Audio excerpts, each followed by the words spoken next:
মাত্র 33 বছরের এক যুবক, সে পাক্কা ইমানদার ছিল। আমার প্রিয় ভাই শহীদ শরীফ উসমান হাদি রহমতুল্লাহ আলাই, এই প্রিয় ভাই সে 5 ওয়াক্ত নামাজ পড়তো। খোদার কসম, তুমি জিজ্ঞেস করো, ও তো আর আমার বাড়ির না, ওর দেশবাসী, ওর জনগণ, ওর আশপাশের মানুষরা শত শতবার সাক্ষ্য দিছে ও প্রতিদিন ফজরের নামাজ পড়তো, 5 ওয়াক্ত নামাজ পড়তো। যেদিন রবের কাছে চলে গেছে, গুলিবিদ্ধ হইছে, সেই দিন সে শুক্রবার জুমার নামাজ পড়ে এরপরে বের হইছে, তারপরে সে গুলিবিদ্ধ হইছে। সে আল্লাহকে বলবে নিশ্চয় যে মালিক, আমি শেষবারও শেষ বেলা আপনাকে সেজদা করে আসছি।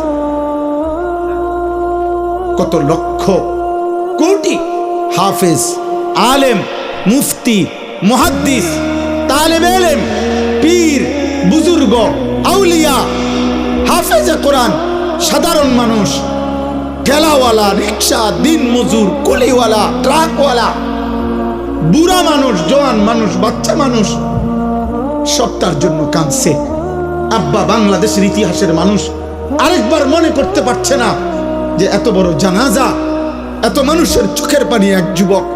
আর কোন যুবক বাংলার ইতিহাসে মানুষের চোখ থেকে পানি ঝরাইছে কিনা, এমন ইতিহাস আর নতুন করে কেউ বলতে পারছে না।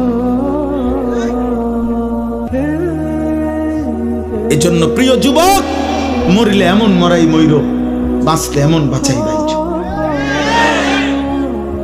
এই নারী ছবি, এই অস্থির দৃশ্য, উলঙ্গ নাচ গান, আর 1 ওয়াক্ত নামাজের সেজদা দাও না।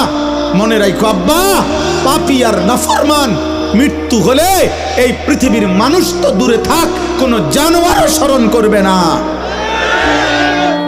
মনে রাখ, এই মরিয়ে যাবে শুধু বেডি চাইতে চাইতে, নর্তকী দেখতে দেখতে, উলঙ্গ নাচ গান দেখতে দেখতে, আল্লাহর সেজদা না করে কবরে চলে যাইবা আর কি। আর হাসরের ময়দানে তোমার দুনিয়ার তওবা যদি না থাকে, আর আল্লাহ যদি মাফ না করে, জাহান্নামের ফয়সালা যদি হয়, তো ফেরেশতা লাথি দিতে দিতে জাহান্নামে ফেলবে, লাথি দিতে দিতে।